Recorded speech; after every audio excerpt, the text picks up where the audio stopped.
Hello everyone, good morning all of you. और I hope आप सभी लोग बहुत ही अच्छे होंगे और अपनी पढ़ाई को कंटिन्यू कर रहे होंगे। तो आज हम अभी जो करने वाले हैं वो हम हिंदी की जो हमारी पेडागॉजी होती है, यानी कि जो आपका शिक्षण शास्त्र होता है, वहाँ से हम जो 15 क्वेश्चन आपके बनते हैं उनको करने वाले हैं। और 15 क्वेश्चन हम लोगों ने पैसेज और आपका जो गद्य और पद्य दोनों आते हैं उसके हमने किए थे। अगर आपने अभी तक नहीं देखा है तो उसको देख लीजिए, अगर आपको पैसेज करने में वहाँ पे प्रॉब्लम होती है। तो अभी जो हम देखेंगे वो हम पेडागॉजी के जो 15 क्वेश्चन आते हैं।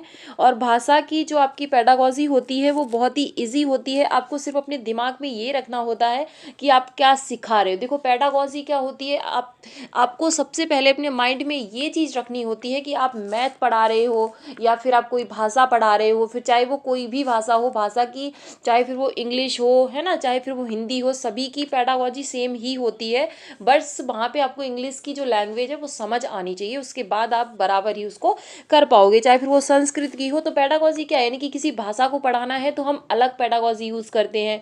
अगर हमें मैथ पढ़ाना है तो उसके लिए अपनी एक अलग पेडागॉजी होती है, यानी कि उसको किस तरीके से पढ़ाएं ताकि बच्चे को बेहतर समझ आ सके। ये जो सारे रूल्स रेगुलेशन होते हैं उसको ही हम पेडागॉजी कहेंगे। ओके, तो यहाँ पर हम 15 नंबर का करने वाले हैं और आप लास्ट में मुझे ज़रूर बताइएगा कि आपके 15 में से कितने वहाँ पर सही हुए हैं। ओके, अपना स्कोर ज़रूर बताइएगा और हर क्वेश्चन को ध्यान से देखिए और उसको मुझसे पहले करने के लिए ट्राई कीजिएगा, आपकी जो स्पीड है वो मेंटेन हो सके। ओके, तो चलेंगे, हम पढ़ेंगे अपने क्वेश्चंस को यहाँ पर।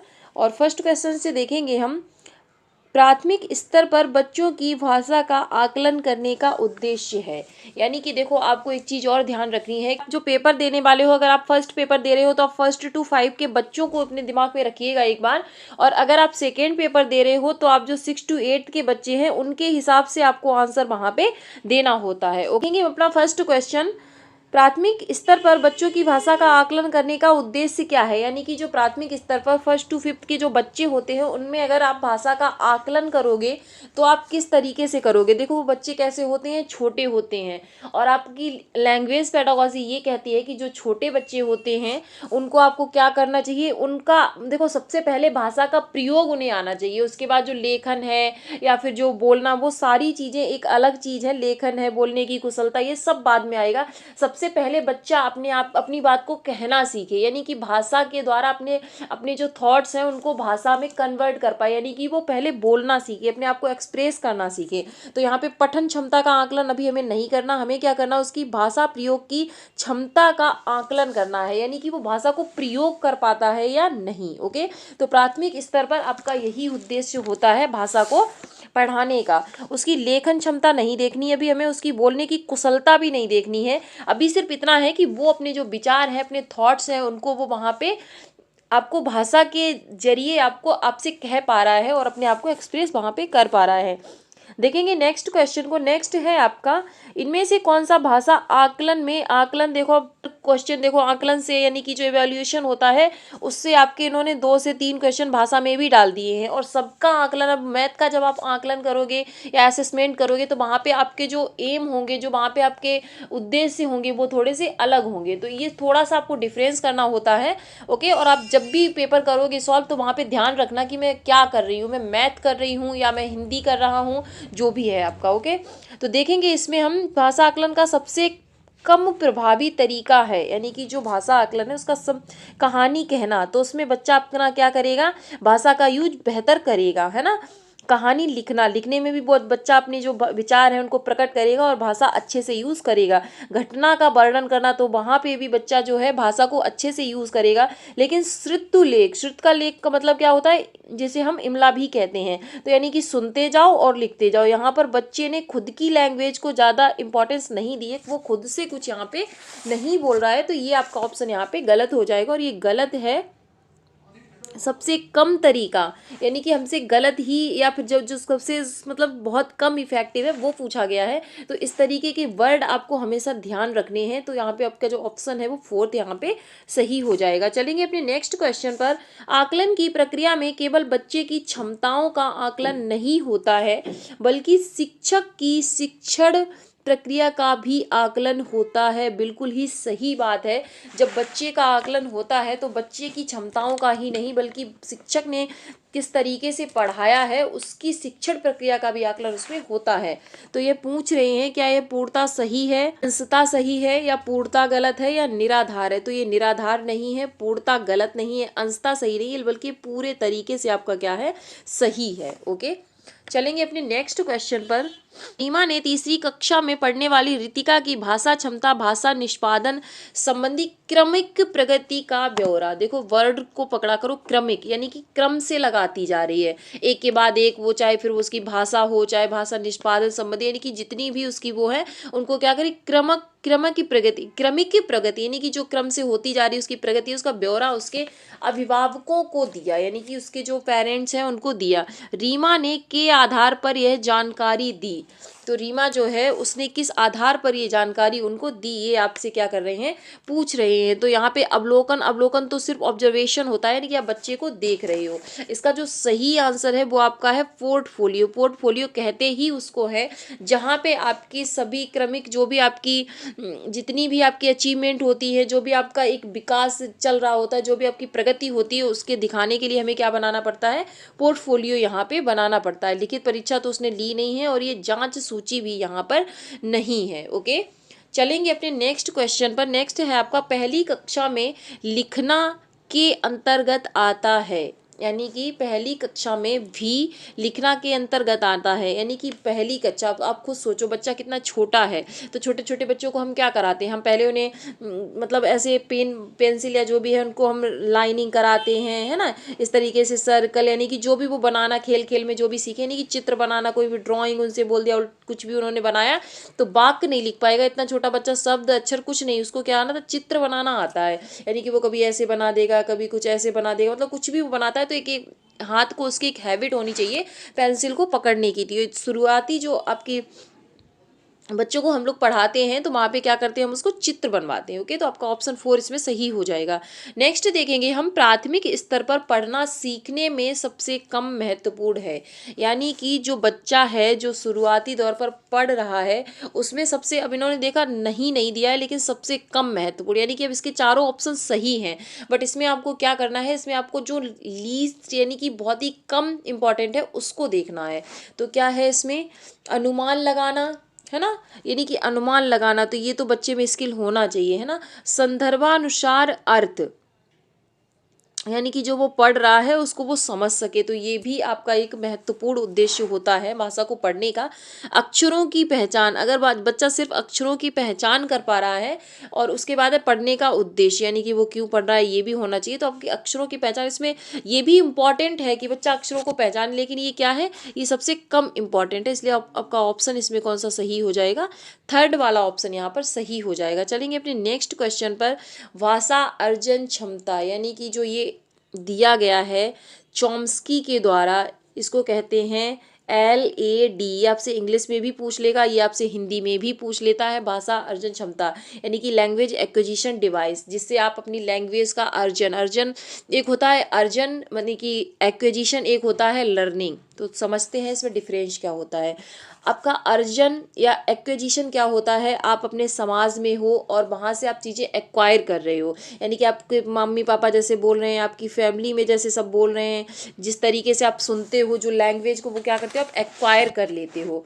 एक्वायर ऐसे होता है जैसे आप यहाँ पे रहते हो, तो मान लो आप इंडिया में रहते हो तो हिंदी यहाँ पे पॉपुलर है, तो हिंदी को हम बस सब एक्वायर कर लेते हैं अपनी मातृभाषा के रूप में। तो जो हमारी मातृभाषा उसको हम एक्वायर करते हैं, उसको हम लर्निंग यानी कि सीखते नहीं हैं। और वही अमेरिका का बच्चा है तो उनके यहाँ इंग्लिश कंटिन्यूसली बोली जाती है तो वो उसको एक्वायर कर लेते हैं। उसमें हमें अपने इफ़र्ट्स नहीं डालने होते हैं, उसमें हमें कुछ ज़्यादा इंटेंशन नहीं देना पड़ता है, हम सीख जाते हैं। बट जब आप लर्निंग करोगे किसी चीज़ को तो आपको वहाँ पे अपनी इंटेंशन देनी पड़ेगी, वहाँ पे आपको इफ़र्ट्स भी करने पड़ेंगे। तो ये आपका जो मेन डिफरेंस होता है लर्निंग और एक्विजिशन में होता है इंग्लिश में, और अर्जन और सीखने में होता है हिंदी में। ओके, तो इसको याद रखिएगा आप। LAD यानी कि लैंग्वेज एक्विजिशन डिवाइस आपकी किसने दी है, चॉम्स्की ने दी है। आपका फैक्ट बेस्ड क्वेश्चन यहाँ पर ये होने वाला है। चलेंगे अपने नेक्स्ट क्वेश्चन पर। प्राथमिक स्तर पर भाषा सीखने में संबंधी कौन सा संसाधन सर्वाधिक महत्वपूर्ण है? यानी कि जो बच्चे छोटे छोटे होते हैं उनके लिए भाषा सीखने के लिए सबसे इम्पोर्टेंट क्या है यहाँ पे? तो कंप्यूटर, देखेंगे आगे, बाल साहित्य, समाचार पत्र, टेलीविज़न। तो ये इतना इम्पोर्टेंट नहीं है, बच्चे समाचार अभी नहीं पढ़ पाएंगे, टेलीविज़न में भी इतना कुछ नहीं, तो उनके लिए सबसे इम्पोर्टेंट देखो बाल साहित्य में क्या होती है, नैतिकता की कहानियाँ, है ना, उन्हीं की बच्चों के लिए ही जो साहित्य बनाया गया हो। साहित्य का मतलब होता है साहित्य, यानी कि हित के सहित, यानी कि बालकों के लिए जो साहित्य बनाया गया है तो वो बेस्ट होता है किसके लिए? उनके सीखने के लिए, भाषा सीखने के लिए। ओके, वो वहाँ पे उसको पढ़ेंगे और क्योंकि वो इंटरेस्टिंग कहानियाँ होती तो वो जितना ज़्यादा पढ़ेंगे और उतना ज़्यादा उनका जो भाषा के प्रति जो उनकी नॉलेज है, जो ज्ञान है, वहाँ पे बढ़ने वाला है। देखेंगे हम अपने नेक्स्ट क्वेश्चन को। नेक्स्ट है आपका, बच्चे अपनी मातृभाषा का प्रयोग करते हुए हिंदी भाषा की कक्षा में अपनी बात कहते हैं। यह बात है, यानी कि बच्चे हैं वो अपनी मातृभाषा का यूज़ कर रहे हैं। तो एक बात तो आप सीख लो, बच्चे मातृभाषा का यूज़ कर रहे हैं, ये एक बेस्ट चीज़ है और इसको आपको क्या करना है, इसको आपको और भी सपोर्ट करना है, इसको आपको एक मतलब प्लस पॉइंट में लेना है। और बच्चों के लिए मतलब ये स्वाभाविक है भाई, हर बच्चा, आप जो जिसे और कोई लैंग्वेज नहीं आती तो वो मातृभाषा में तो आप पहले से उसे टोकोगे नहीं जब तक कि वो अपने आप को एक्सप्रेस करना ना सीख जाए। मोस्ट इम्पॉर्टेंट जो आपका प्राथमिक स्तर पर भाषा के लिए आपका जो उद्देश्य होना चाहिए वो ये होना चाहिए कि बच्चा अपनी बात को कह सके। ओके, हम लोगों ने फर्स्ट क्वेश्चन में भी इस चीज़ को देखा था। तो निंदनीय नहीं है, विचारणीय नहीं है, अनुचित, ये सब कुछ भी नहीं है। क्या है वो? स्वाभाविक चीज़ है, बच्चा करेगा। ओके, नेक्स्ट देखेंगे हम, बहुभाषिकता हमारी पहचान भी है और हमारी वा का अभिन्न अंग भी है। ओके, सॉरी, यानी कि बहुभाषिकता। अब बहुभाषिकता क्या होती है? आप इंडिया में रहते हो तो बहुभाषिकता तो आप बहुत अच्छे से समझोगे। आप किसी भी स्टेट में चले जाइए, सबकी अपनी लैंग्वेज, एक ही स्टेट में बहुत सारी लैंग्वेज बोली जाती है, तो इसको हम क्या कहते हैं? बहु मतलब बहुत, और विभिन्न प्रकार की, और भाषिकता मतलब भाषाएं जो बोली जाती हैं। हमारी पहचान भी है और हमारी सभ्यता व संस्कृति का अभिन्न अंग भी हैं। ओके, तो यहाँ पे जो ऑप्शन आपका हो जाएगा वो कौन सा हो जाएगा? सही हो जाएगा आपका फर्स्ट ऑप्शन। देखेंगे नेक्स्ट क्वेश्चन को। प्राथमिक स्तर की पाठ्य पुस्तक में कार्टून, भाषण, विज्ञापन आदि बच्चों के भाषा क्षमता विकास में, यानी कि जो प्राथमिक स्तर पे जो होते, बाधक नहीं होते हैं भाई, निरर्थक भी नहीं होते, अनुपयोगी नहीं, बल्कि सहायक होते हैं। बच्चे क्या करते हैं? जो कार्टून है, विज्ञापन है, उनसे क्या करते हैं बच्चे? मतलब इंटरेस्टिंगली उन चीज़ों को सीखते हैं। ओके, क्योंकि अगर सिर्फ लिख दिया जाएगा तो हम लोग उसको पढ़ते हैं क्योंकि हमें पता है उसमें क्या इंपॉर्टेंस है, बट बच्चों की आपने बुक देखी होगी, उनके बुक में बड़े बड़े से चित्र बने होते हैं, कहीं पे मैंगो बना है, कहीं पे कुछ बना है। तो इससे क्या होते हैं, बच्चे बहुत ही इंटरेस्टिंग, यानी कि सहायक, यानी कि वो सहायता करते हैं बच्चे को पढ़ने में। देखेंगे हम नेक्स्ट क्वेश्चन को। नेक्स्ट है आपका, पांचवी कक्षा की सुहानी पांचों किन्हें आंखें दोनों आदि शब्द लिखती है। आप सुहानी के लेखन क्षमता के बारे में क्या कहेंगे? यानी कि जो वो लिख रही है, ये देखो हर जगह पे वो क्या कर रही है? अनुनासिक शब्द चिन्ह लगा रही है। इसको क्या कहते हैं? हम अनुनासिक कहते हैं। ठीक है, तो इसमें क्या है, आप देखेंगे वह अनुनासिक चिन्ह का प्रयोग अरे बिल्कुल नहीं जानती तो वो वहाँ पर अनुनासिक चिन्ह लगाती नहीं। प्रयोग के प्रति सजग, सजग होती तो वो राइट, यानी कि जहाँ पे लगाना चाहिए वहाँ लगाती, और जहाँ नहीं लगाना चाहिए तो वो नहीं लगाती। वह अनुनासिक चिन्ह के प्रयोग के प्रति लापरवाह है, तो ऐसी कोई बात नहीं होती है। वह अनुनासिक चिन्ह के नियम का अति सामान्यीकरण करती है, यानी कि उसने बहुत नॉर्मली ले लिया उसको कि जहाँ भी मन आता वहाँ पे वो उसे लगा देती है। तो जब हम किसी चीज़ का बहुत ज़्यादा यूज़ करते हैं तो उसका मतलब होता है कि हमने उसे क्या किया है?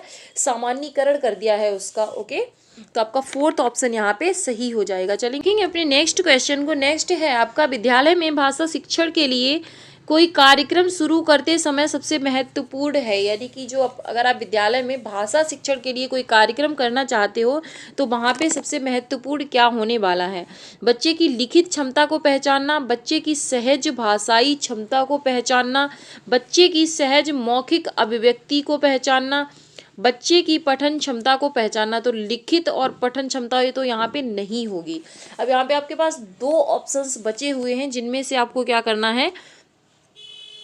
देखना है। तो हमसे क्या पूछा गया, भाषा शिक्षण के लिए किया गया है, तो मौखिक अभिव्यक्ति को हम इतना महत्व तो नहीं देंगे, इसलिए हमारा जो ऑप्शन यहाँ पे सही हो जाएगा वो सेकंड सही हो जाएगा, बच्चे की सहज भाषाई क्षमता को पहचानना। ओके, कई बार बच्चे जब स्कूल आते हैं तो 2 या 3 भाषाओं को बोलने की क्षमता से लैस होते हैं,